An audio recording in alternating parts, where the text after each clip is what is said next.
Joey is here, so Emily, go ahead. Hi, Joey. Hey. How are you feeling at the plate these days? I'm feeling pretty good. I felt like I was in a little bit of a funk for a little bit, but my last few games, I feel like I've seen the ball a little bit better, made a few adjustments, been hitting the ball pretty hard, putting together a lot better at bats. So I'm pretty happy right now, at least where I'm at.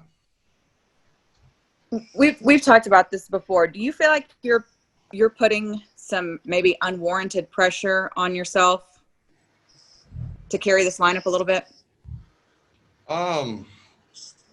Not really. I mean, I don't really think about it like that.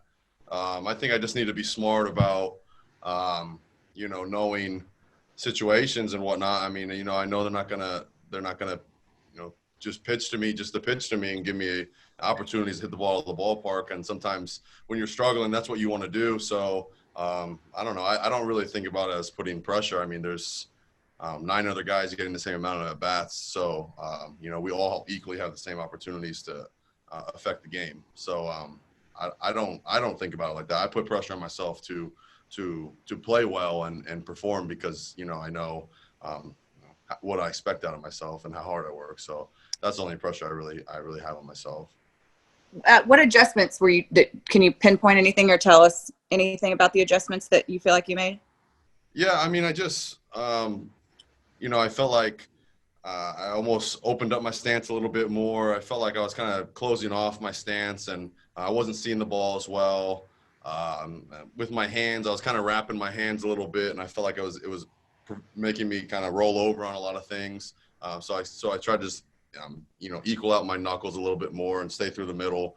It's just little things I like, sometimes throughout the course of the year that you get away from, and when you're struggling, you start searching a little bit. And so I tried to just kind of talk with the hitting coaches and slow things down, and just try to relax in the box and just see the ball, hit the ball, and not like you said, not put too much pressure on myself to perform, but just let things happen as they will. And I've hit a lot of balls hard. I just have a lot of bad luck too. So it's it's just a funny game sometimes. Yeah, Machado's play yesterday, huh? Yeah, I mean, you got a third baseman right field nowadays, so it's a little tough to get hits as a lefty. I'm not gonna lie. If I was a righty, I feel like I would be hitting for a lot higher average most of the time. But it is what it is until they make a change. It's just you're gonna hit balls to right field, you're gonna be out. You got to hit it over the fence or on the ground to left field. So it's how the game goes right now. Thanks, Joey. Other questions? Levi. Joe, this might sound like a silly question, but I've heard you say that a few times over the last few years, like, if I was right-handed. Have you ever considered taking an off season and learning to switch hit? Is that something that's on your radar? If I knew 10 years ago maybe that the game would be like this, then yeah, I probably would have. But I think now I'm a little past that point of being able to, it's hard enough to hit left-handed, and I've been doing that my whole life. So to think I can maybe go righty and have success it'd be pretty tough. But I've thought about going up to the plate righty and just seeing like what the defense would do. Would they still shift me? I don't know. It would be kind of funny to do that maybe in a game that's not, a blowout or a scrimmage game or something like that. But no, I'm pretty much past the point of being able to switch hit, I think. So, unfortunately. Right on. Okay, thanks, man. Evan? Hi there, Joey. You keep up with things a little bit. How do you feel like your manager has been cast publicly over the last 48 hours? Yeah, I mean, I haven't really been on the internet too much, especially during the season. I don't like to be on social media too much, but I think I think Willie was the one. He called me yesterday morning and was like, hey, like, we're kind of getting blown up in the media. I was like, for what? I didn't really think too much of it, and I saw what Woody said, and I thought he made a pretty good answer. I mean, he he said, you're kind of raised, you don't do that, but the game's changing and evolving, and like Woody's one of the best managers with evolving with the game and understanding that the game's changing. So I was surprised. I think people don't really understand or know too much about Woody to understand kind of like what he was saying. So I thought he had a pretty good answer to it. I think it took off a lot more than I think any of us really expected, to be honest with you. But I thought he handled it pretty well, to be honest with you. Okay, Joey, thank you very much. Thank you. TR? Joey, if people were to ask you, how would you describe Isaiah kind of as his personality and his character more than just the baseball talent? What kind of character and personality do you think he displays to his teammates? Yeah, Kiner, I think we pretty much describe him as like a grinder. He's just a baseball player, and you put him on the field and you just like let him play, let him work. And personality wise, he's kind of the same thing. I mean, he works his butt off. He's always in the gym. He's always in the cage. He's almost talking about hitting in baseball a little too much to where you're like, all right, man, like it's off day. Let's not talk about hitting for a minute, but he loves the game of baseball. And, I've known him for a while now, and I think he's always been talented and he's always worked really hard. He's kind of starting to put things together now where he's a really good baseball player. And, it's good to see that's kind of coming out now and people are getting to notice that.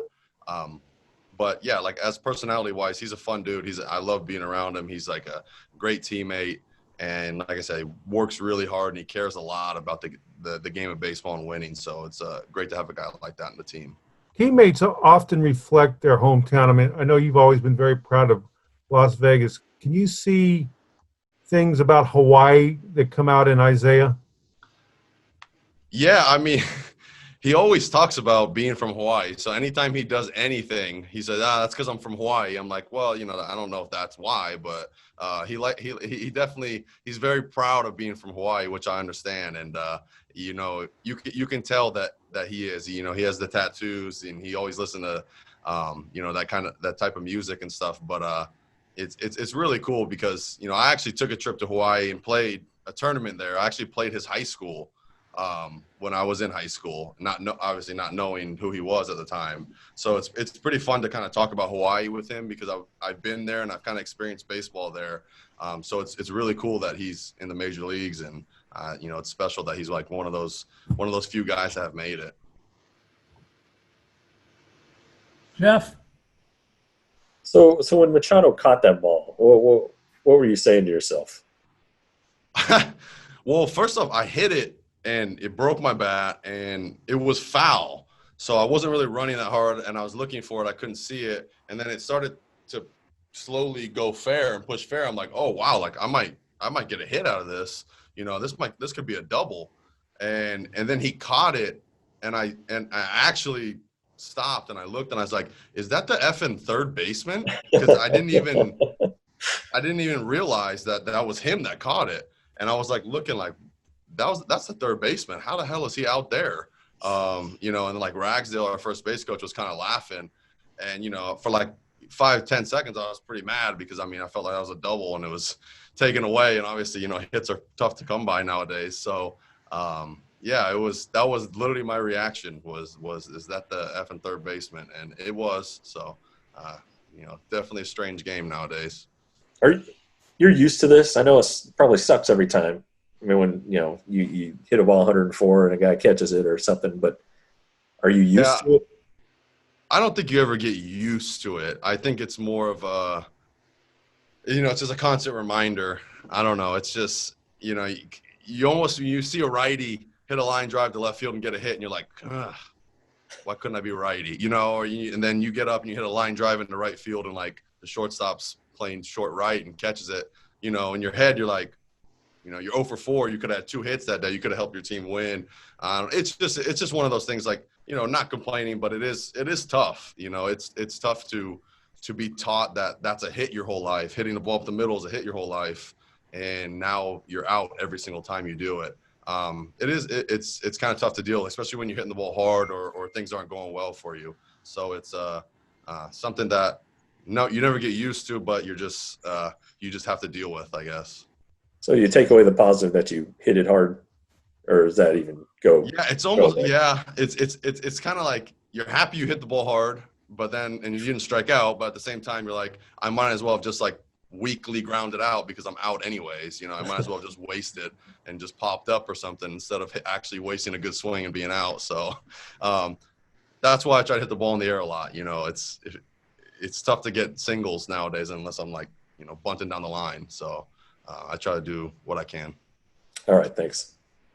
What else? Let's go to Jared. Hey, Joey, I know I'm a little late on this. I think you started doing this late last year, but what led you to start choking up? And I mean, have you, you're still doing it, so I imagine you to some degree have found it beneficial, but in what ways has it benefited you? Yeah, I do it like all the time now. There was like a video that came out and someone was like, oh, he's choking up now with 2 strikes. It's like, I'm like constantly choking up now. Like I swing a 34-inch bat and I just choke up now. I don't know why. I kind of got comfortable with it, and I kind of got the feeling of not feeling the knob. And I think that kind of had to do with my hamate bone last year, breaking that. I just didn't like feeling the knob anymore on that area. But I kind of got into it. I was watching Joey Votto. Obviously, he's a little more extreme with the way he chokes up, but he's a great lefty to look up to and watch. And I kind of watched him a little bit, and I was like, wow, he's so good with his bat control and being able to put the ball in play and whatnot. So I started to kind of just mess around with it and choke up, and then it just felt natural, to be honest with you. And it kind of gives you a little bit, for me at least, a little bit of confidence where I feel like I can control the barrel a little more. And that's pretty much the end of it there. I choke up in batting practice now. I choke up all the time, just a little bit, and just depending on the situation and the pitcher, how much I do choke up. Awesome. Thanks, Joey. Thanks. Couple more. Let's go to Alex and then Rick Renner. Joey, what kind of presence has Todd Frazier had on yourself and just in the clubhouse in general? Yeah, Todd's awesome, man. I mean, he's one of the funniest teammates that I've ever had, and he brings that northeastern type of vibe to the clubhouse, and I love that because my family's from New York, and he's from New Jersey and whatnot. So it's pretty fun to have a guy like that in the clubhouse. But he's great, man. He's a really caring dude, and he really wants the best for us and for us to succeed. The other night, in Colorado, I had a bad game, and I kind of like hung around after the game, and I was just gonna walk home. The hotel wasn't too far away. I was just gonna walk home by myself. The buses left and whatnot, and he stayed 20 minutes after and walked home with me and talked to me. So just to have veterans like that, it's great because they've been in the situations before. They've dealt with a lot of things that in the game that a lot of the young guys, I can still consider myself young, haven't really dealt with yet. So it's great to have veterans like that, and to have a guy who's so loose and dancing and having fun. That's huge for a team and throughout a long season. Thanks, Joey. Last question to Rick Renner. Hey, Joey, with the game of baseball evolving so much and all the unwritten rules we've been hearing about, do you think maybe we should write some of these unwritten rules down for the young guys? No, I don't know. The game, it is different. I'm young. Maybe I'm not young like a lot of guys in this league now, but I'm still young. I kind of in that new generation a little bit. I think unwritten rules for baseball, a lot of people don't know them, but they're in baseball, them. You're taught them very early, and they're always going to be challenged. When that situation happened in my head in right field, no joke, as that pitch was coming, I said he could be swinging right here. I didn't really get upset or anything. It's just that's just how the game is now, and it's just a lot of times for me. I remember in rookie ball, I hit a home run and I kind of pimped it a little bit, and we were up by a lot. And I mean, one of the coaches came in and just destroyed me, just destroyed me. And I've never really pimped a home run after that. It's just, you just get taught these unwritten rules. And I got hit the next at bat, by the way, but you get taught these unwritten rules by the generations that have played before you. So, it's just, there's so many different rules that, I've done things on the field still in the major leagues this year and last year that guys come up to me and say, hey, don't do that. He said, okay, I won't do it again. It's just how the baseball works, and they should be written down so the fans can understand them, I guess. But throughout baseball, I think a lot of guys do know what they are. Thank you, buddy.